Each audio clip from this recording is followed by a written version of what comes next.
ధన్యమైన జీవితం అంటే గొప్ప జీవితం అనమాట. ఏది అనుకోగానే జరగదనమాట. అనుకోగానే ఏది జరగదు. పని చేసి ఫలితం వచ్చే వరకు ఓపిక పట్టాలి. ఒకసారి పని చేస్తూ పోతే అనూహ్యంగా ఫలితం రావచ్చు. మరింటికి కాలం పరిష్కారం చూపేదాకా నిరీక్షించక తప్పదు. ఒక్కోసారి అనుకునే ఫలితం రాకపోవచ్చు కూడాను. శ్రీకృష్ణ భగవానుడు గీతలో చెప్పినట్టు ఫలితాన్ని కాలానికి వదిలిపెట్టాలి.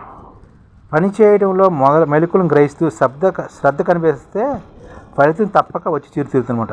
రాలేదంటే ఎక్కడో కంటికి కనిపించని పరిజ్ఞాన పరిధికి అందని లోపం జరిగిందని అర్థం చేసుకోవాలి.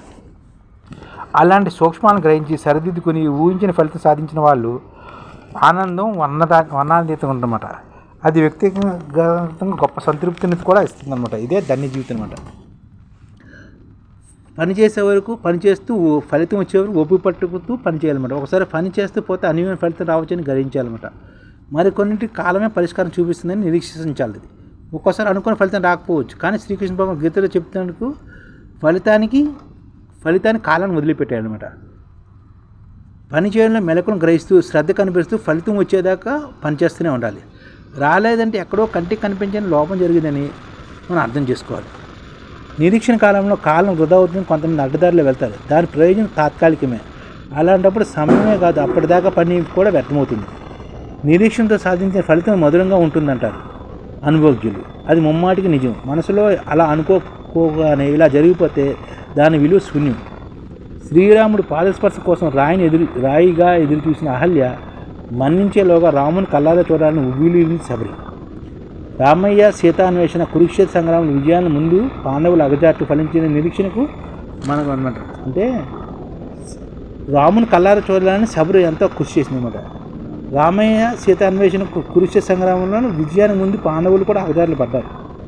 కాలాన్ని వృధా చేయకుండా చక్కగా చదువుకునే విద్యార్థి ఎప్పటి పని అప్పుడే నియమబద్ధంగా చేసే ఉద్యోగి వీళ్ళకి ఒత్తిడి ఉందన్నమాట.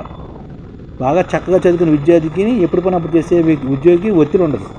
తమ సామర్థ్యాన్ని కృషి నమ్ముకున్న వారికి ఫలితం ఎప్పుడూ ఆనందదాయంగా ఉంటుంది.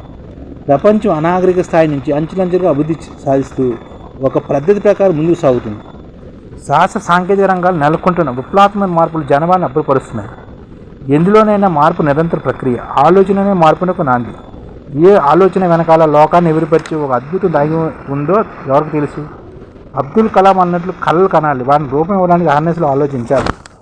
ఫలితంగా ఒకవేళ ముందు గర్వం ప్రాప్తించిన నిరాశ చెందకుండా అమృతి సాధించే వరకు కృషి చేస్తూనే ఉండాలి.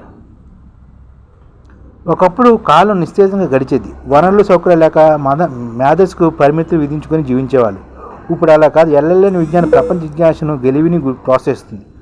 కొంతకాల క్రితం ఊహించిన సైతం సాధ్యం కాని విషయాలు ఇప్పుడు సుసాధ్యం అవుతున్నాయి. మత్స్యస్థానంలోని మేధస్సు సంపూర్ణంగా వికసిస్తుంది. గగనాన్ని చూపించే ఆలోచనలు యువశక్తి మేధస్సును పోటీ పడుతున్నాయి. యువతరంతో పోటీ పడుతూ సాంకేతికంగా అందిపుచ్చుకునే పెద్దలు భూమి మీద ప్రతి మెదడు ఏదైనా సాధించి తనదైన ముద్ద వేసుకోవాలని తపలాడుతుంటాయి అన్నమాట. అందుకనే అందరూ కృషి చేయాలని చెప్తుంటారు అన్నమాట.